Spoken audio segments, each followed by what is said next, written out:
Today I present you Dr. Paul Jasper, who is going to be sharing with us all kinds of insights around Instagram. He is a basic scientist who works in industry, but has kind of a side passion in woodworking, which is where his Instagram skills flourished just in the last, I don't know, 2 or 3 years, right? And so he's learned a lot about how to leverage Instagram, and in that short period of time of 2 to 3 years, was able to build up an audience of about 35,000 people. And on average, his posts get, in terms of views, you get, it's ridiculous. Depends. But 10 to 20,000 views. 10 to 20,000 views per post, and 400 to 1,000 likes.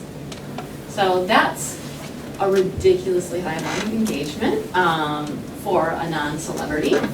If you're Kim Kardashian, that probably is not impressive, but if you're anybody besides that, it's actually really, really impressive. So I invited him here to help us learn his secret sauce for how do you build on Instagram, and how do you engage on Instagram, and what are the different features that we could be using to represent ourselves as academics, or our clinics or our labs, as well as how we could use it to engage our research participants, our students, or whatever purpose we might have. So without further ado, I'll turn it over to Paul. Great. So I thought, I might be a good person for this crowd, given that I'm still a full-time scientist, and that's been my training my whole life, but yet I'm a frequent user of Instagram, so I thought I can relate to your goals and the way you see the world, but yet I have a different skill set, from using Instagram, so it's sort of the merging of these two things. I thought maybe I could be of help to you guys today. So Instagram for academics. So the talk is going to be, it's going to go back and forth between science thinking and the woodwork world. Keep in mind, I only show you the woodwork as a vehicle for understanding how to use the engine. I know probably not all of you are into woodworking, that's fine, but just conceptualize it as what are the lessons and what are the learnings. It doesn't even matter what the topic is, because I think a lot of the lessons we're going to talk about don't apply to any one thing and are really cross-disciplinary. So before I start, how many of you have Instagram accounts? Can I see you raise a hand? Wow, all right, so almost everyone. And how many of you are daily users of it? Okay, about half. And how many of you use it for pleasure versus work? Let's say pleasure, and how many of you use it for work? Okay, so cool. So maybe you should be giving the talk. But that's good. So for those who don't use Instagram, I think, almost everyone uses it. It's a visual social media platform. There's a lot of functionalities that are built into it, from direct messaging to video chat, which is similar to Skype or FaceTime. Daily stories, which is similar to Snapchat. They're ethereal and they expire. There's powerful search tools, including locations and hashtags, of course. Live streaming, which is similar to Twitch. Has anyone used the live streaming before? Okay. IGTV, has anyone watched IGTV? Okay, it's basically a YouTube competitor. And direct selling and push to website features like Shopify integration. You may have seen that a little bag is now apparent on some posts, and if you click on it, it shows you the price and takes you right to the item. So just from this, and we'll go into these in depth, but just from this list, you can see what Facebook is doing, right? Because it's owned by Facebook, as you know. And it has 500 million daily users, 1 billion users at the moment. About half are daily users. So you can see this isn't Facebook's first rodeo. You can see what they're doing. They take every popular, successful item from every other platform and then bundle it into one thing called Instagram, which makes a lot of sense. So Instagram is relevant and growing. This actually shows the growth trends of the various online platforms across time.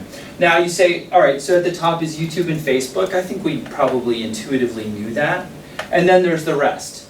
But if you look at the rate of growth, not just the percent that use it, this is the percent of people, of US adults that use each platform. What you can see, look at the slope. Look at the rate of change. Instagram has a growth trajectory that far exceeds the others. The others are either flat or in some are declining. But look at Instagram.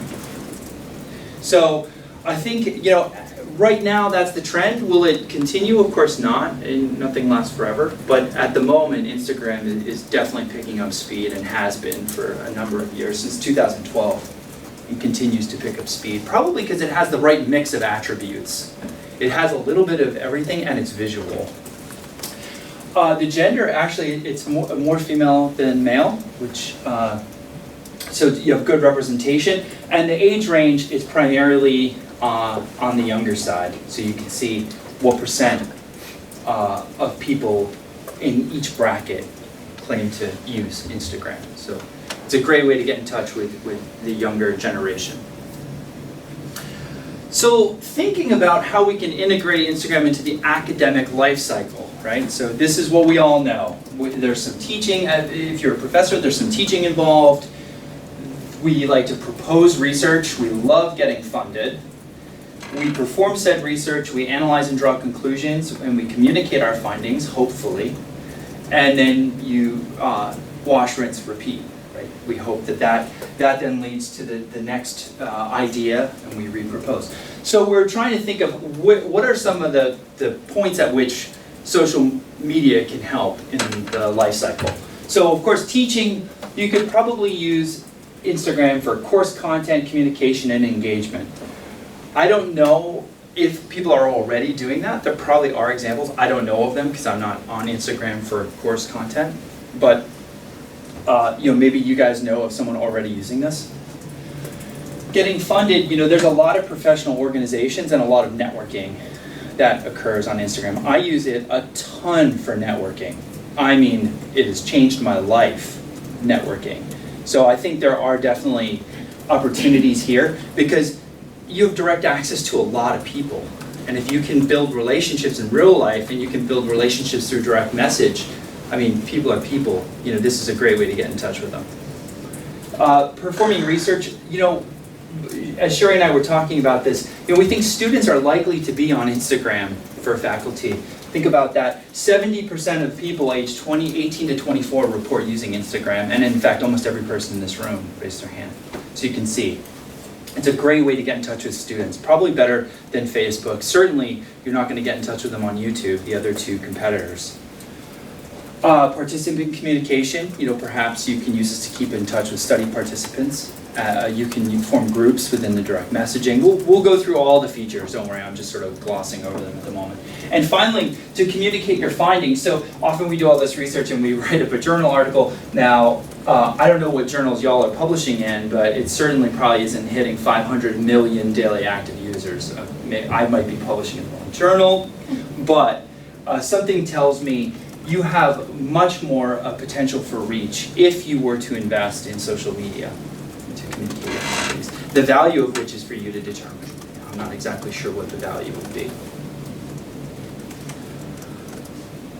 The last thing I should mention, though, it can also funnel for website traffic. So this, in my experience, Instagram drives a lot of people to my website. In fact, 70% of my website traffic is direct from Instagram. 30% comes from other sources that it doesn't know exactly where they came from, but 70% of my website traffic comes from that.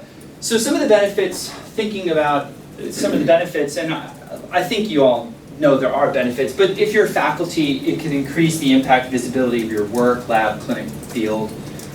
This is actually one of Sherry's slides that sort of we repurposed together. This came from her talk on Twitter. It can help with professional networking for real. That is without a doubt. So program logistics, could you recruit participants using this? Could you disseminate interventions or treatment using social media?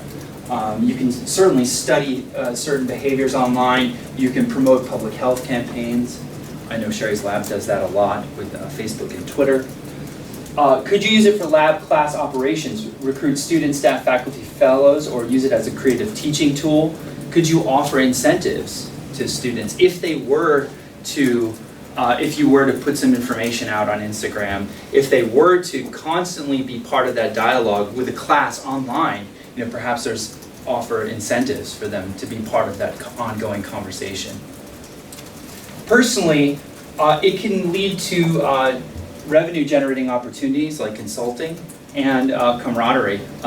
Believe it or not, and I know this may strike you as weird, I've become real life friends with a lot of Instagram people who happen to other artists that live near me, and we meet up for coffee and discuss a collaboration, and next thing you know, we're friends. And actually, this occurs quite often if you're the social type.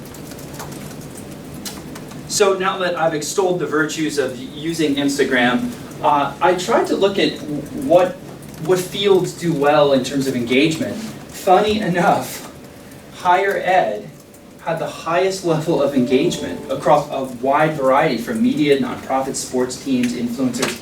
Higher ed actually did the best. I had no idea coming into today until I started looking into that. And if you look at higher ed, if you take higher ed and you look at posts per day and engagement rates, so Instagram's getting fewer posts per day than, say, Facebook or Twitter. Twitter, people tweet constantly. Actually, Sherry and I were comparing notes. She said, how many times a day would you post on Instagram? And I'd say probably one, rarely twice. You don't want to overwhelm people. And she said, well, on Twitter, it's not uncommon to post multiple times a day. That's more the norm. So I think that's what's reflecting this. However, if you look at the engagement rate per post, look at this. Instagram's crushing the other platforms in terms of engagement per post. So you're saying less, but you're getting a whole lot more feedback and engagement on that. And I find this to be true. If I make something new on my account, and I'll show you some examples, if I make something new, it's not uncommon to get 50 to 100 comments. It's really incredible, how much engagement there is. So, last thing before we go into how to build a following is who do you follow? So I think Sherry came up again with this list of who would you follow that would be of value to you guys in particular. So funding agencies, of course, other scientists, clinicians, health news, local health journalists, journals, professional organizations are online. I checked a bunch of them. Politicians, nonprofits, and whoever your target population is for the research you do. Just to give you some ideas, more of a reference slide, you can, because you're always like, oh, where do I start? You start by looking up hashtags. That's why we use hashtags. So I looked up hashtag behavioral science. And I found a bunch of behavioral science-based Instagram accounts. And from there, you can say, well, who do they follow? And then it spirals out. Next thing you know, you're following 100 people that are in your domain. So it's pretty easy to find the right accounts. So let's start. So I thought I'll give you my case study, how I got into this, and you can see sort of a way to build an audience. This is how I did it. This is not how everyone will do it, but I just thought I'd share my story with you. So the name of my business is Copper Pig Woodworking. It's named after the Copper Pig weather vane on the roof of my shop. I started in the fall of 2016. I post about daily. I did for most of a year or two, and now I post every 3 days as I have content. I have about 32,000 followers. Typical engagement is between 400 and 1,000 likes per post. You get about 10 times as many eyeballs. So only about 1 in 10 people like a post, even though 90% more people see it. And the types of things I make are really artistic based, sushi boards like this, and serving boards, and I explore different woods or different inlays, wooden plaid, tea boxes. So this is kind of the thing I was doing, and I was wondering, like, can I sell things on Instagram? So, and the account, if you do want to follow, or if you have any questions, I left my cards at the front. You can please take them. I don't want to take them home. Feel free to contact me about anything Instagram related. So the first thing I did, like any good scientist would do, to try and understand how to build an audience was, well, you want to learn the rules. So of course, the first thing I did is I downloaded data directly from Instagram's API servers and started analyzing said data to try and understand the trends that drive following. I don't think this is the way most people get into it, but hey, we're scientists, right? We want to know the truth. So I was able to, this is back when you could download data. It's now shut down. But I would pick an account, let's say this was Nathan Day Furniture. I picked that account and I would download all the data on that person's account. And so I have a spreadsheet for every account I want. That spreadsheet is populated with what the post was, video, picture, the day, the number of likes, the number of comments, the aspect ratio, the location, you name it, it had it, the date. And then I would sort that data by post number across time. So each of these dots represents a post, starting from when the account started, 2012, to the last time I downloaded data, which was 2017. The first thing you can see, there's a general trend to go up. So as this account was getting more followers, this is likes per post, by the way. You got more likes per post because you have a bigger following.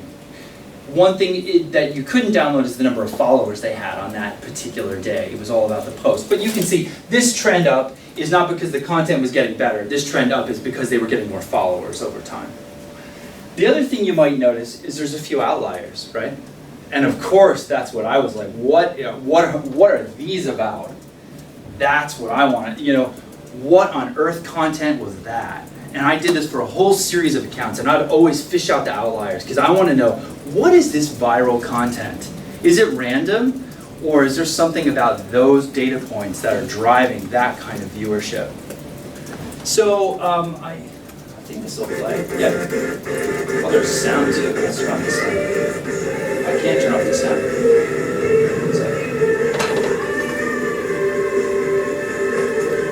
So believe it or not, that video, I'll play it again. That video is the highest data point of all. And I was thinking, Now I'm not thinking about the woodworking. Like, who cares? It could have been textile manufacturing. Something about this video is enticing people to watch it. And Instagram knows how long you watch these videos. Instagram actually makes a trend. You can't see this right now, and I'll show it to you later. But there are sometimes you can access the analytics in your posts. It'll show you across time how many viewers there are on a video. So it starts at 100% because everyone's watching the video when they start. And you see something like this. And so by the time you reach 30 seconds, only maybe 10% is left still watching the video. Instagram knows exactly how many eyeballs are still on this page over time. And then they probably take and integrate the area under this curve as some kind of metric of interest. And if you have a video that looks like this, instead of this video is going to get pushed to people outside your normal viewership. Only your die-hard viewers would see something like this video. People who follow you and always watch your stuff. They figure, Instagram figures they're going to want to see whatever you do, even if it sucks. Something that has this kind of viewership is going to be promoted to the Explore page, and all sorts of new eyeballs are going to see it. Your view count's going to go through the roof. So to think that it's just random which of your posts gets promoted and gets eyeballs, it is so not random. It is a highly devious and calculated game. They are doing so much data analysis underneath the hood that you have no idea that they're doing. Occasionally they give you a glimpse of it, usually not. So thinking carefully about what did all of these outliers do that gave such awesome engagement, the first thing I'll tell you about this video, first of all, the joint is unusual and it's perfect. There's no gap. And as they're pushing it together, you have to see how it looks, right? You're like, all right, I'm just going to wait and see. Okay, I want to see it. And it's pushing together and you're watching it slow. And you're still waiting to see what the reveal is. So the content hooked you to see the reveal.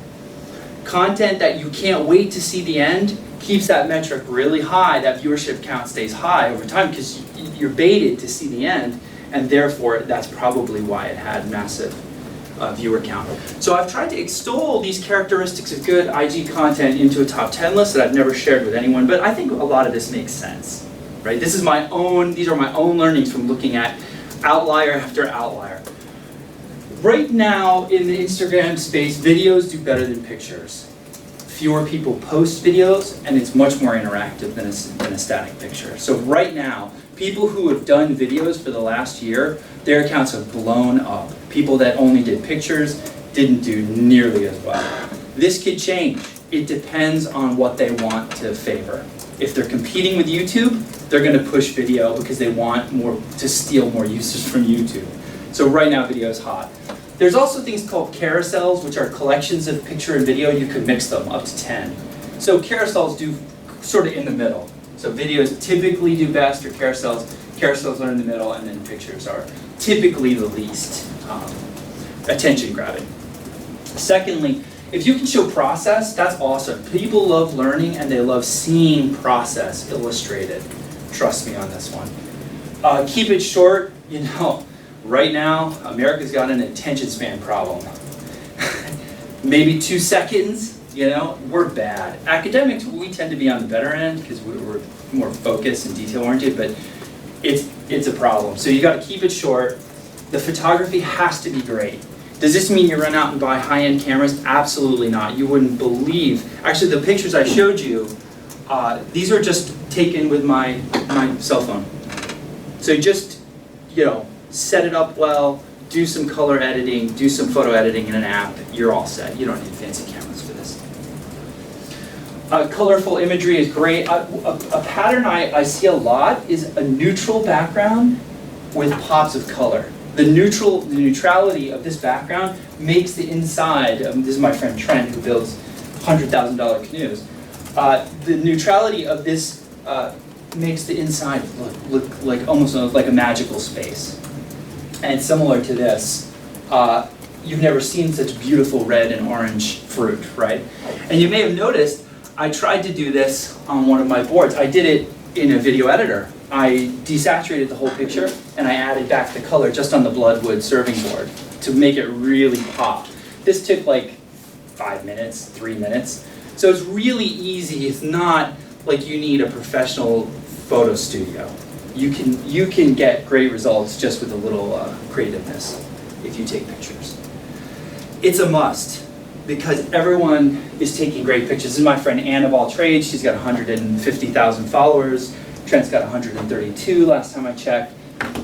This is their average content, and that's who you're going to be competing with for views and follows. So I think gone are the days of just taking a crappy picture and putting it up and getting viewership. Desire to see completion. That was that last one, and it totally worked, and I'll show you on the next page.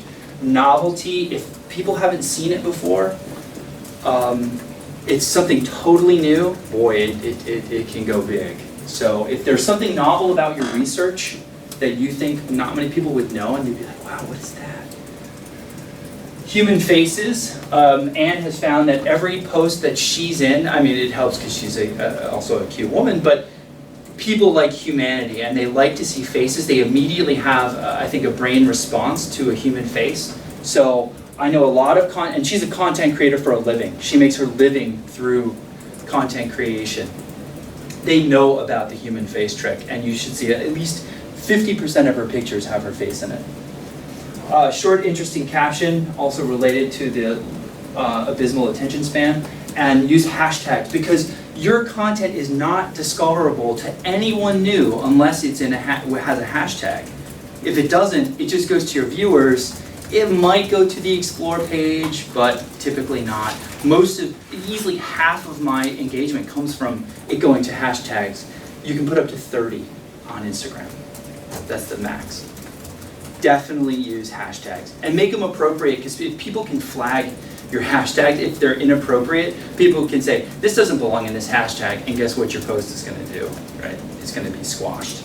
So make it appropriate. It's sort of community policing now.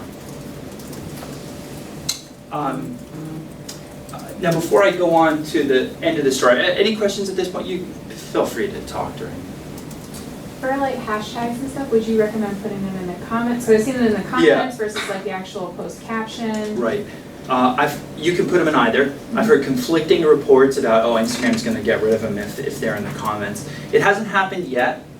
People keep saying it's going to happen, so I put them in my post body to not have to worry about it.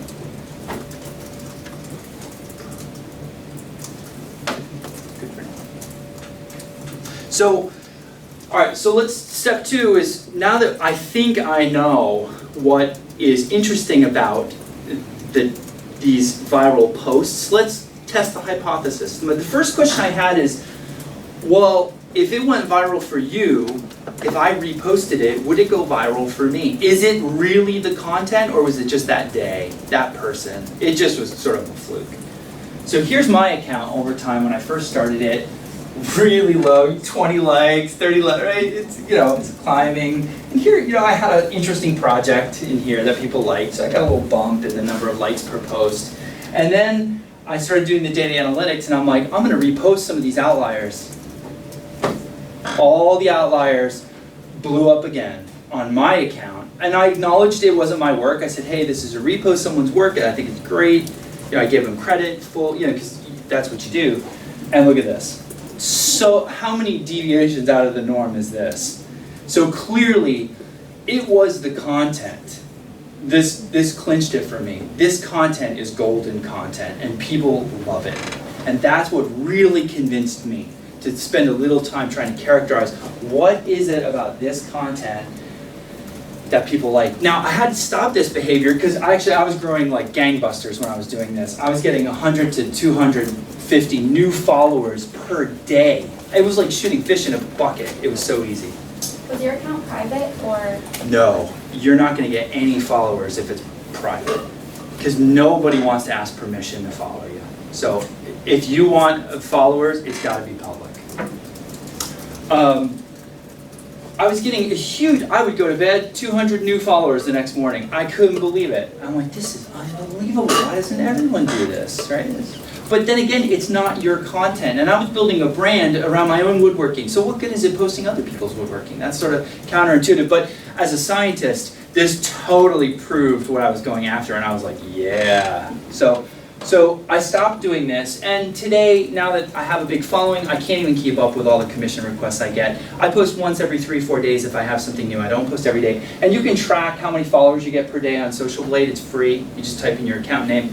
It shows you, this is actually yesterday. So I'm getting about anywhere from 10 to 30 followers a day. Now, just doing nothing, just my usual posting here, do a little bit there. A long cry from the days when it was like 200 a day. But then again, organic growth on Instagram is slowing down because they want you to pay. Have you, because I saw the days here, so have you noticed if there's any dip, whether it's on the weekend or Yes. the weekday? Or? Yes. You'll know, yeah, if you're at this long enough, you'll definitely notice the best time to post. It's what you might expect. When people wake up, first thing in bed, they get their phone, they check Instagram. They get home, or they have lunch, 12 o'clock, they check Instagram. After dinner, 7 p.m., 7:30 p.m., they're done with dinner, they're gonna sit down on the couch for a minute, check Instagram, and 7:30 through 10:30 is a pretty active time at night.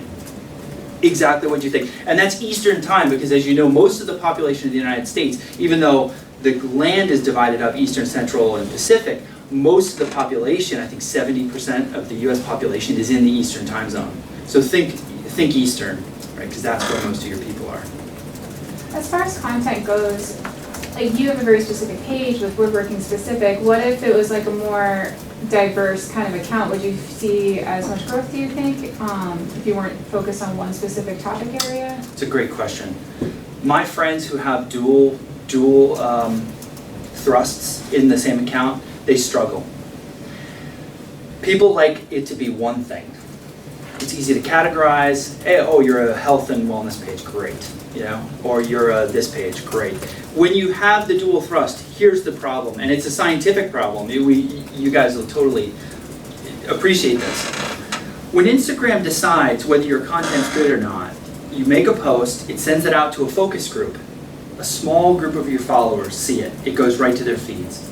Depending on how they react, Instagram categorizes your content as, oh man, this is great, this is mediocre, this is terrible. So that focus group determines the fate of your post. If you have a diverse following, you have people who, like Anne of all trades, she's a great example. Half her post is her farm animals and her farming, half is woodworking and metalworking. Totally discrepant populations. So when her farm people see a woodworking post, and they're half the focus group. when her woodworkers see another picture of her her donkey buddy, I'm not here for the donkeys, I'm here for the woodworking. So you can see how she's at a disadvantage because one group doesn't like one type of content, the other group doesn't like the other, and it's rare to find people who like both farm animals and woodworking. I do, but not a lot do. So you can exactly see the problem. And my problem, I've had a similar problem. I started very traditional furniture, super traditional furniture, and I moved into the real artsy crazy stuff that I showed you pictures of. So my old traditional furniture people they don't love the modern stuff, and the more modern stuff could care less about traditional furniture. So even within a field, you got this disparity. So think carefully about who your audience is and try to be one thing, because I think it'll be easier for them and you. I think it's a question of building a brand and knowing what your brand is. Like, it's hard to tie donkeys and woodworking together because they don't, but is there an umbrella that would capture what your brand is and like what is that identity? And I've seen even on Twitter, it was the same thing. People who have a very focused brand tend to build more rapidly because everyone just sort of knows who they are and what to expect from them. So it's challenging though, because if you have more than one interest professionally, then you have to think of like, how do I pull all this together into a brand? Right. That's a big Something that's coherent. I had a lot of interest professionally in my research. But maybe the that is just have multiple accounts. Yes. Because like on That's right. Twitter, it seems more like you're there as your professional self. That's right. You know, like we're there as a Right. professional selves and we're there as a person, whereas it seems like Instagram would be easier to say, here are, you know, my content in different areas, or here's my interest around this. Yeah. And people wouldn't be like, why did you have 3 accounts? In the way that somebody would on Twitter. Yeah. Yeah. Don't mix business and pleasure. If you have an account for your lab, don't put pictures of your dog on there. Yeah. People don't care about your dog. They care about the interest. I mean, some people might. Okay, so the last thing is, I decided to try and mirror my top 10 list. This is my best post ever to date. All right, I'll let it play while we talk about it. My best post ever. I couldn't believe it. It had 6,000 likes. It reached 300,000 people. 300,000 people saw it. I couldn't believe it. I was like, what is going on here? I got almost 500 followers just from this one video.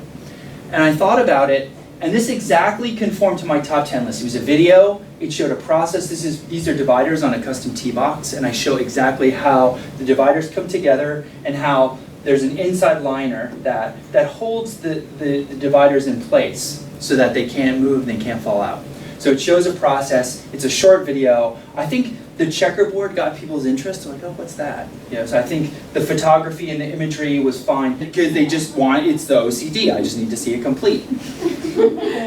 Nobody had seen a tee box, a particular construction like this. They had a novelty factor to the woodworking group. And I used, of course, a short caption and good hashtags. And this for me blew up, and I was so surprised. I was just like, I'm just going to show how I put this together. I never for a minute thought it would be a big post. Sure enough. And every time I post it, it blows up. You would get more hits if you turned the camera on yourself at the end. Yeah, good. I forgot the human face. So, yeah, this is a viral post. Every time I post it, it goes nuts. So let's think about NIH for a minute. Let's take them to task. This is the homepage of NIH on Instagram as of yesterday. These are the top, 12 tiles on their page. Do you want to hazard a guess which images got the most, which image or images got the most likes and engagement?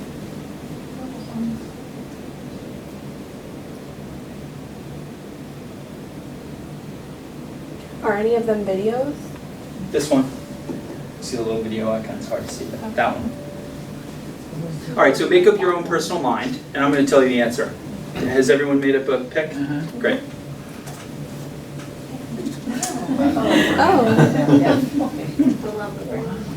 Interesting, right?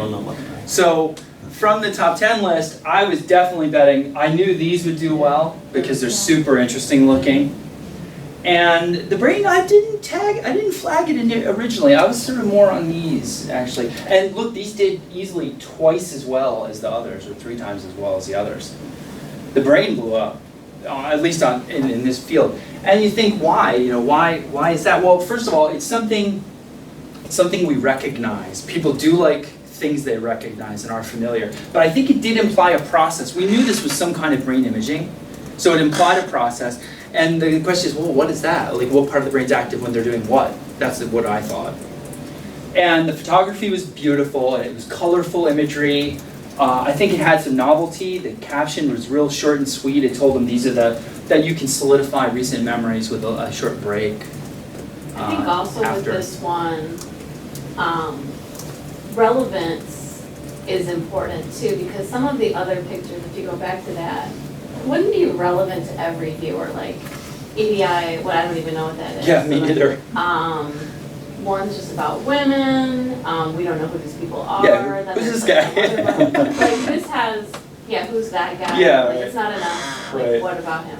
But like, a little fact about brains and our memories, like that's relevant to anyone who stumbles upon this website. The basic science stuff, like I think that's pretty, but like as a behavioral scientist, I wouldn't like necessarily be attracted to that, Yeah, because good I don't know point. what it is. Good point, It yeah. just looks like color. But anyways, I wonder if that happens to be why, like that relevance factor. 'Cause Yeah. you see that That's good. on other social media platforms where something is relevant to as many audience members as possible, and they are attracted to it. It does better.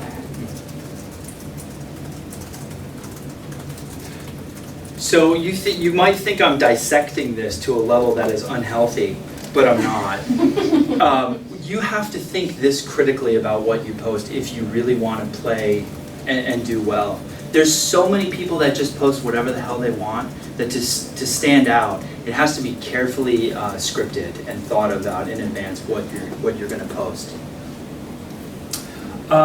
So to summarize, keys for follower growth, right? Great content posted daily. I know that sounds like a lot. We're talking about years, not days. Don't expect much in the first month, 2 months, 6 months. This is a marathon type thing. Think upfront about your brand and image and message that you want to convey. Think about, like Sherry was saying, like, is there an umbrella that basically encompasses all your work? Think carefully about your strategy for posting. What are your images going to look like? Is there a way I can digitally process them to stand out? Right? Think about, and the next slide's about your brand and image, and I'm going to show you some examples where people have done that well. Always use hashtags, and apparently location adds engagement, because now you show up on location searches. So I put a location on every one of my posts. Second of all, and perhaps you can assign someone to do this if you don't have, maybe if you can't do it alone or you don't have the time for this, assign someone who will do this routinely. Second of all, and this one's going to hurt, you have to engage with your community. You cannot be a post and run account, because who the hell wants to leave a comment on someone who never replies to comments? You're not going to build the community you want. So you need to follow, like, and comment on other users' posts, and that's how you start to get to know them and build a relationship. They follow you back. Instagram sees, oh wow, these other accounts are following this person now. This person must have something valuable. Oh, maybe I should suggest them to new users, right? So as soon as I started getting a lot of big woodworking accounts following me, I noticed that it seemed like my account was being suggested to more new people as to who to follow. Because like I told you, there's nothing random about these. These guys use analytics and data to inform every decision on these platforms. I always reply to my commenters, because that fosters repeat engagement. They feel like I'm listening because I respond back. Sometimes it's just like, hey, thanks, it doesn't have to be a book. Do you reply or do you like? I do both, because likes I just do it like subconsciously. I always, as long as it's a nice comment. And then I leave it either a short reply or tell them a bit more about what they're asking. Build relationships, dialogue via direct message. I talk with hundreds and hundreds of people on direct message, and it's built this huge community, and now we talk all the time. That helps, because, by the way, if you get in good with an opinion leader, a big account, a lot of following, if you become friends with them and they give you a shout out, watch out. I became friends with someone who had 500,000 followers. They posted one of my things. The next day I woke up to 2,000 new followers overnight. And I was like, 2,000? I only had 8,000 at the time. You know, wake up the next day, 2,000 new followers. And more the next day. It was unbelievable. And it's so easy to become friends with people if you really do share a common interest, like whatever you guys do. I was telling Paul this yesterday that I know somebody on Twitter whose presence skyrocketed directly after being retweeted by Chelsea Clinton. Like she went into the stratosphere after that, and now is like Twitter famous. And it all started with the Chelsea Clinton retweet. I'm like, damn it, I want one of those. But like, it's amazing how the influencers raise other votes. And I'm in a chat group of influencers that do woodworking. There's about 10 of us, and I'm like the lowest account by a lot. And the influencers, because we all are using Instagram for so long, we all trade like what we know.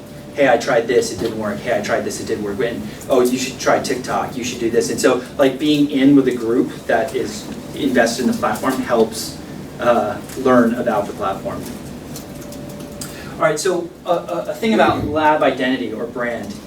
These, I would say, are strong identities. This is Alexandra Z. She's an absolute mediocre woodworker, but look at her profile, right? Sorry, I say mediocre on a technical bias. But I mean, like, all right, I cut shapes. That's fine, that's great. But her genius is in how she markets it. That's the genius. It's not the item, it's the brand. Genius level. I mean, blows me out of the water. I'm a pedestrian compared to that. And look at the color tone, look at the whole vibe of the account. As soon as someone sees this, they want to be part of that conversation and they follow, right? And they buy. A lot of people like reference that as like flow. Like yes, that's a great word for it. Yeah. Like having the colors like in the images while you look at it in that type of way, that they flow. Yes. Yeah, this is something that I never realized till you showed this, and I didn't know that concept of flow is that the whole palette of images that you have, like that has to work together. Like when I'm in Instagram, I'm just like, oh, here's a fun pic, dunk.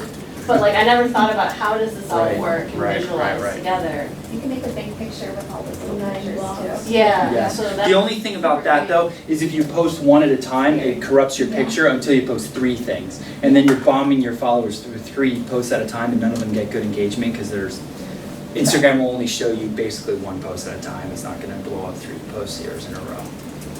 But yeah, flow. Think about this ahead of time. I evolved into it by trial and error, but I think if you can think about this on the onset, you'll do a lot better right out the gate. This might be kind of silly, but for hashtags, what would you decide is like an appropriate hashtag? Would it be one that has like the most posts in it, or kind of somewhere in the middle? I've tried both. Yeah. I think if you post to something like #love, which has 20 billion posts in it, the chance that someone's going to see yours in that sea is pretty low. But then again, it does have the most eyeballs going to it. I try to segregate my hashtags. I do like a third on the low side, where that hashtag might only have a few thousand posts, half in the 20 to 100,000 range, and maybe a couple in the million range. I tend to blanket their popularity. This is great flow. I mean, you know, these posts are going to come through your feed, and I don't think you're going to do well on these. You're not going to be like, oh my God, I love that saying so much. I think these are going to be sort of throwaway content, but when you look at the account and you decide, do I want to follow that person? Boy, that's a pretty striking, beautiful account. So, all right. So we're almost out of time. We have about 15 minutes left, so we're going to go quick through the last few slides. I decided to take a look at UConn's Instagram account. Let's hurt some feelings today. This is UConn's account as of yesterday. Okay, pretty good actually. They're verified. They have the little blue star, which means they're the legit account and adds legitimacy. If you can get verified, awesome on you. Only one woodworker I know is verified. He's my friend Trent with that $100,000 canoe. He got verified probably because he won an Emmy. They have stories. These are saved stories across the top of the account, so people can see videos about whatever topic they want. The account's beautiful. A lot of happy faces and smiling babies. Like, how can you go wrong with that? And I saw this one, and I was like, oh yes, this is what we need for today. It's a scientist post, right? Great. I also noticed that Yukon blue and white pops out. Oh, that's a up good there. point. And I wonder if that's intentional. I assume Yeah. that it is. I mean, there's a lot of blue and white on campus, but like it's really easy. That's a good point. My experience of the world is that the great truths are actually very. I'm gonna mute this so I can talk over him. But I do want to say, this is, I guess, Kurt Schwenk, a UConn professor of ecology and evolutionary biology. This is a great video. Apparently he does like time-lapse photography to better understand the world. Awesome video, right? Especially the beginning that I talked over. Remarkable visuals. Like, this is so well done. So the problem though is I looked where Kurt, I tried to look if there's a tag. He's not tagged.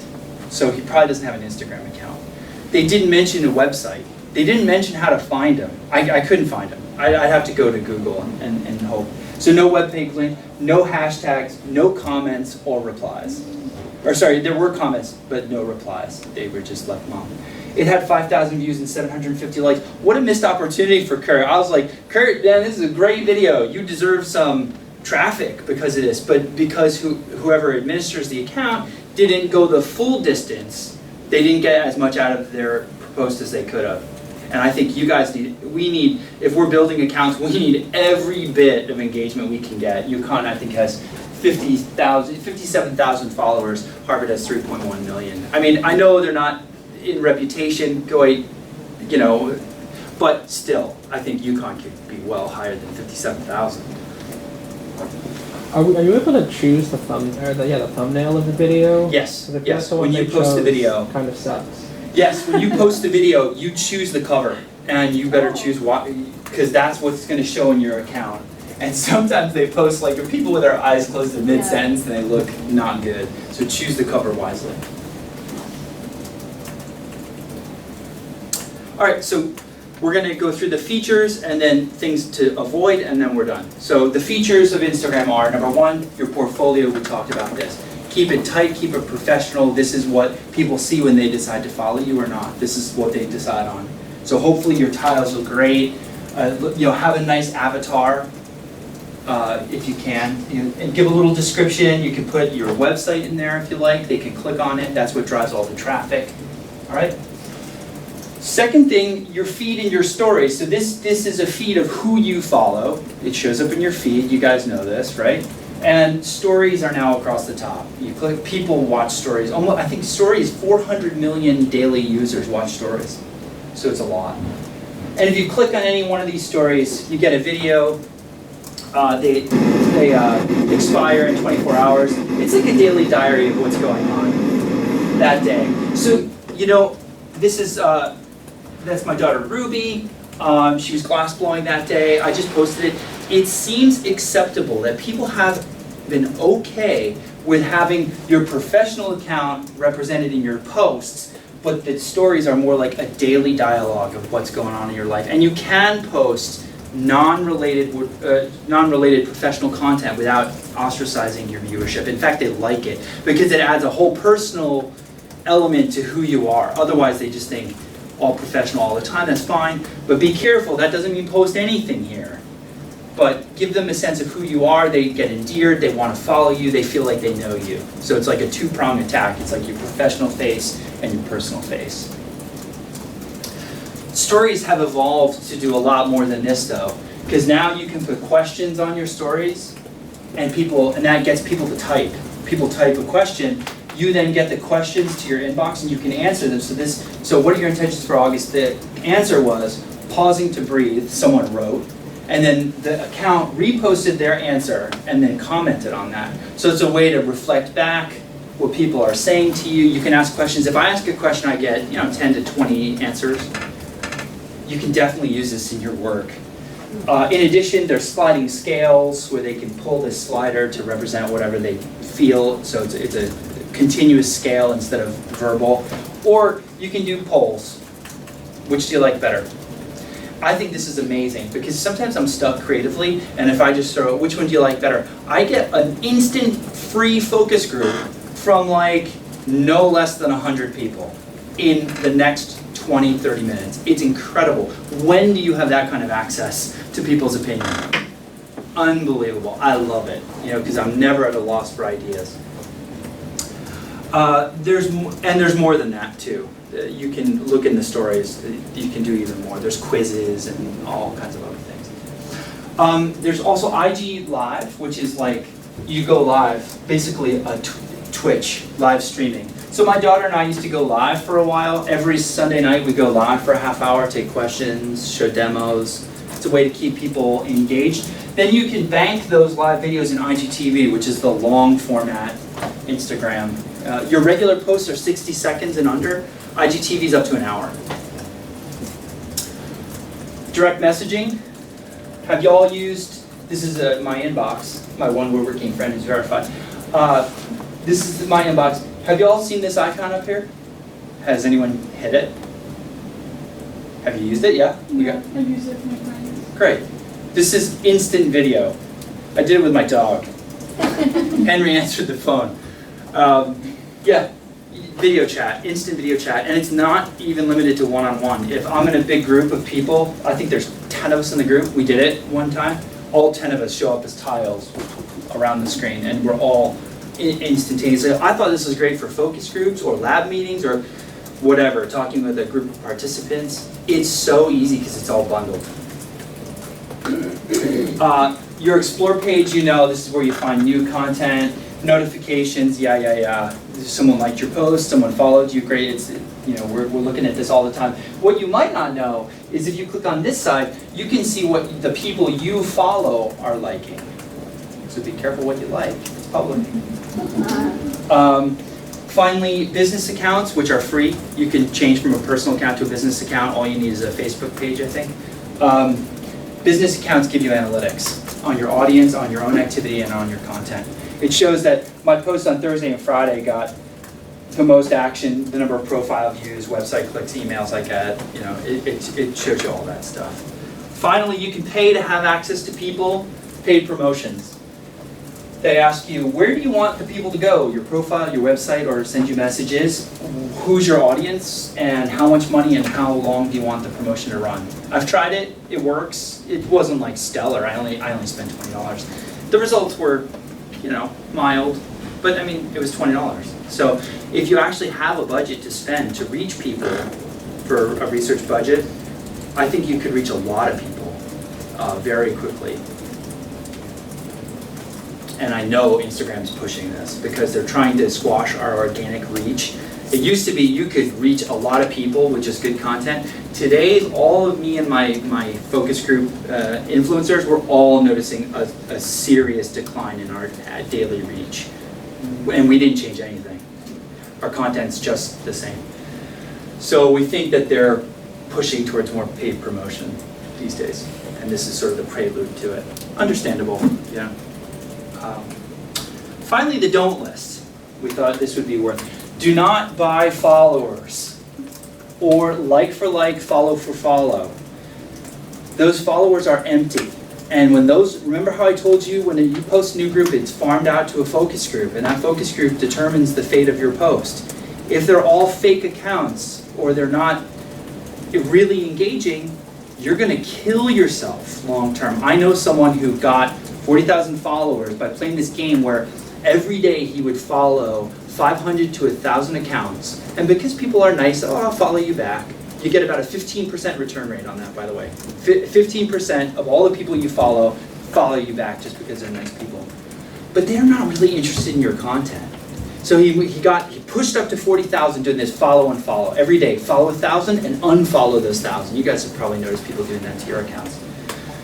Now he's stuck at 40,000 because he's losing followers by the day, his content's not good, and he can't get any real engagement, and he's stuck permanently. I think his account's basically doomed because he played that game.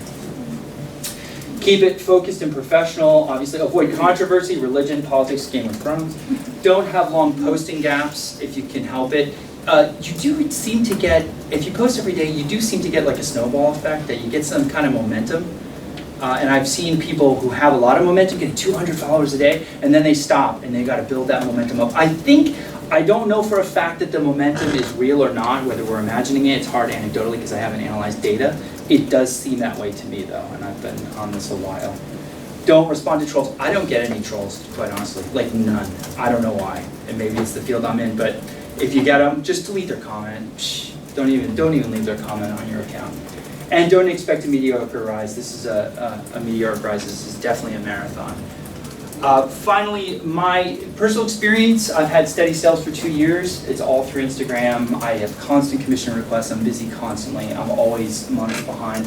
I've increased my price point 2 to 4-fold because of it. I learned other fields related to woodworking. I've made many real-life new friends.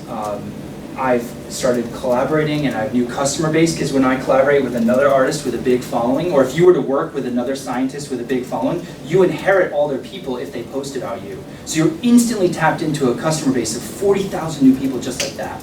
So making friends is important on Instagram. Don't go it alone. I get free tools and materials and teaching opportunities. And so that's my account. If you have any questions, you can always hit me up via direct message. I'll definitely answer. And that's it.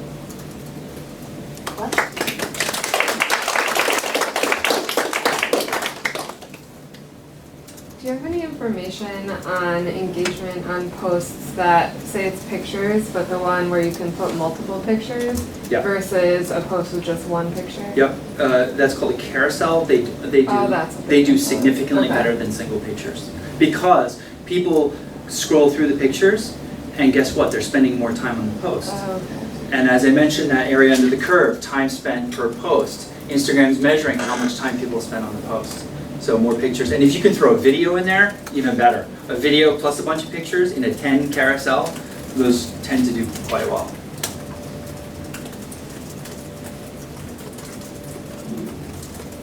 Other questions?